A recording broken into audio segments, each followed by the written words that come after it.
This is my Minecraft survival world in the new 1.20 update. And over the last couple of episodes, we've been working really hard to get mending on all of our armor and our tools. In this episode, I'd like to finally complete that process by building ourselves a skeleton XP farm. That way we can use the XP to mend all of our stuff.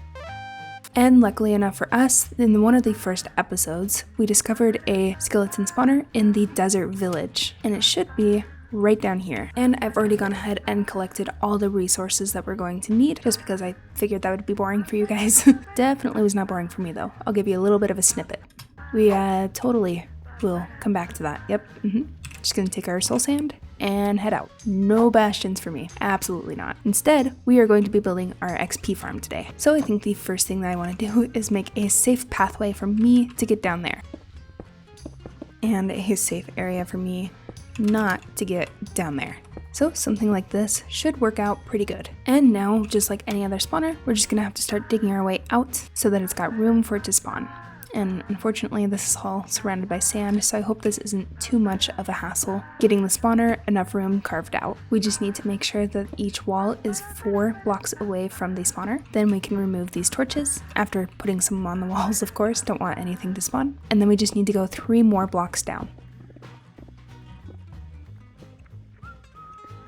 And once I've got that complete, I can come back up here and add a slab on top of the spawner. And now we can start adding in the water. And if we put 1 water in the corner and then 1 block away, we should have an infinite water source in the middle that we can then start spreading across the entire back wall, which I happen to measure this right, thankfully. So we've got 1 line left over that isn't being covered by the water, which we're going to dig out. I'm sure you guys have probably made skeleton farms like a million times, but this is pretty new for me. So sorry if I'm walking through pretty obvious steps. I now need another water bucket so that we can make some water heading down the end of the trench. And then I've also dug down a little bit so that the water keeps going. And now we get rid of this block right here and replace it with our soul sand. Then we can place a couple of signs along this wall. And I believe right here we're making a bubble elevator. And the tutorial that I'm following says I need exactly 23 dirt. So off you go.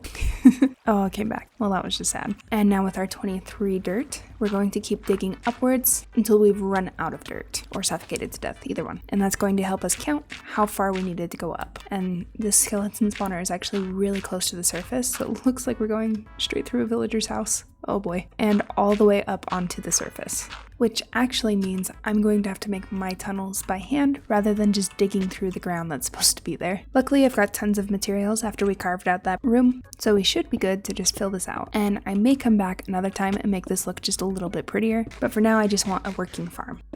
And now we need to pick a direction that is not towards our farm, and it's going to need to be 5 blocks long. So we can go 1, 2, 3, 4, 5, and bring along our walls alongside of us. And it's gonna get really ugly here because I'm gonna have to switch into some cobblestone. So there we have 5 long, 2 tall, and we can end it off with just a wall at the end and a sign. Next, we're gonna put our water just right there and head back down our pipe where we placed all of our dirt, hopefully without drowning. And then once we're at the bottom, we can start using our kelp to make that bubble elevator. I at least know that part. And now that we've got our kelp all the way to the top of the bubble column, we should be able to just head back down here and break it from the bottom. And with the bubbles coming up, I can tell that it's already working, which I'm very happy with because, like I've said, not really common things for me to do. It may be like really common knowledge for you guys, but this is my first time doing a lot of this stuff. So let's test it out. Oh my goodness, that's so awesome. And now that we're up our bubble column, we're actually gonna head back down on the other side, which will be fun to build. This poor villager's house. We're gonna have to make him a new one. And we need to go 23 blocks all the way back down. So if right there is the block that we're starting on, it's 11 to get back to the ground. And then we can start counting to 12, 13, 14, and so on. And now that we've made it down to the bottom, my spawner is over here in that direction. So I'm going to build a room in this direction, which conveniently lines up with this weird ravine. So that's fun. Not fun. Nope, not fun. I take it back. That's nice. I just did a 3x6x7 room because that was what was in the example video, and I figured that would probably be enough room for us as well. And now all we need to do is right below the dropper is make a collection system. To do that, we're going to need our chest with a hopper connected into the back of it, and then we can do a little bit of decorating to start filling in the walls. And once it's all decorated, we can take a piece of glass and put it right at the top there, and then make ourselves a slab to go right underneath the glass. Now right on top of the hopper, we're going to put a campfire and put it out with a shovel. So when the campfire is on, it's going to be auto killing every skeleton that comes down here. But if we'd like to be manually killing them, like for XP in our example, then we can keep the campfire off. And the tutorial that I'm watching makes it extra fancy, so you can add a dispenser on the side and go behind it to make some fancy redstone, just like this. And redstone's really not my specialty, so I'm probably gonna step by step walk you guys through this as well, just to help myself. So we're gonna place 2 blocks right behind there, add some redstone on top, and then take our target and put it right next to the redstone. And perfect bullseye on top, we're gonna add a redstone torch in the middle with a piston coming off the side, which just took out my torch, poor guy, and an observer on the end of that piston. Gonna place this guy on this wall. Hopefully he doesn't get knocked out again. And then on this side, we can add a couple more blocks, again with some redstone dust on top. And then if we head outside of our fancy redstone room, it's probably not that fancy, I'm just a redstone noob, then we will be able to add our lever right in line with the target.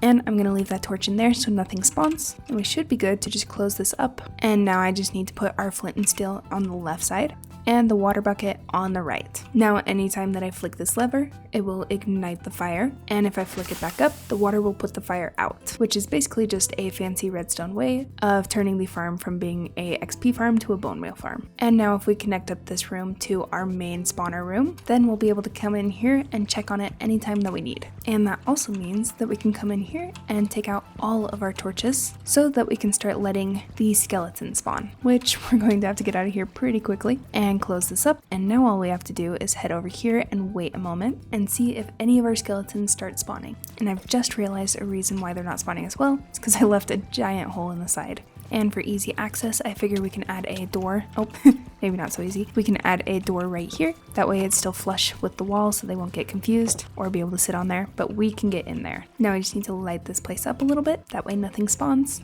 And perfect. Here's all of our skeletons already kind of lining up. And just to test it, I kind of want to see. Yeah, awesome. I also just realized the lever kind of opens the door. It works. And now, of course, since I've blocked off every path that we have in here, we're going to need a way to get back up to the surface, which I'm thinking we already dug through that guy's villager house, so it's a little bit more. And since the skeletons already have their own, I'm thinking we make our own personal bubble elevator, which we can start right here with our soul sand. And now that I actually know how to build it, this shouldn't be too hard. I believe I'm gonna need a couple more signs. That way that will hold the water in on this side. Then I can start digging my way up to the surface, and that comes up right next to our villager house, which I think will be perfect. Now we just need some water for our bubble elevator, which we can add just right there, and then come up and add our kelp and break it, which should turn this into a bubble elevator, just like that. And now that we have a way out, we need to find a way in, which I'm thinking is just going to be a ladder in the other corner of this direction, which if I calculated correctly, should be right here. And before I start adding ladders onto a wall that I'm eventually going to replace, I might as well decorate in here. I think I'm just going to keep it pretty simple, just adding some spruce poles and some walls, and then we can use some stone brick slabs on the roof. And I actually personally think I like the sandstone as the floor, so I might keep it. But now that downstairs is decorated, we can start filling in some blocks to make our tunnel downwards look a little bit better. And I'm thinking of using some logs against the back with some regular planks on the sides, just like that. And now all we're going to need is some ladders. It's definitely not going to be as quick coming down as it is going up, but I think ladders is a lot safer than some of my other alternatives. Oh no, apparently we did not sleep for quite a while. We've got some phantom boys spawning. Not fun. Let's try to get back in one piece, and we'll come back in the morning to finally fix whatever this monstrosity is. We're gonna have to cover both the tube and the entrances to our skeleton farm, so this will be quite a big build.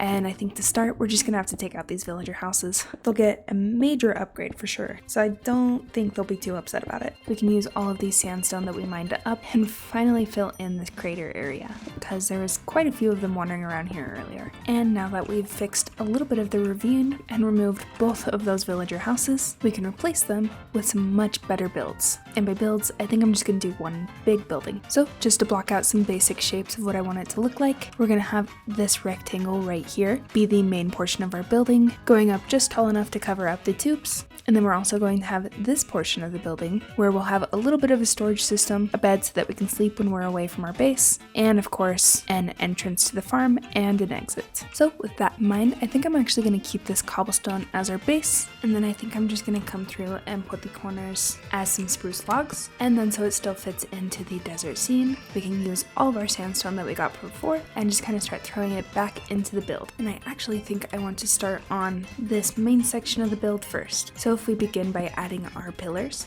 then we can come back through and fill it in with some of our sandstone.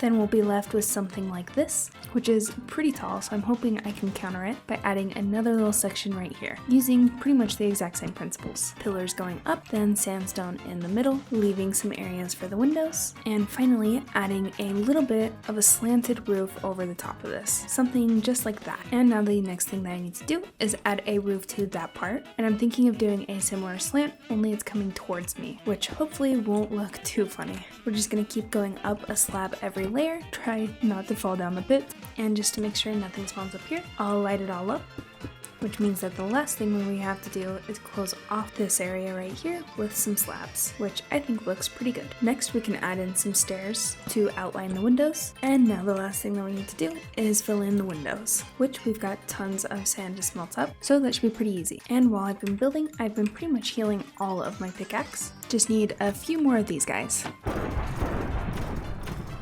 And just like that, we have a fully healed pickaxe and some glass to add for the windows. Oh no, it looks like one of them has escaped. Can't have you in here.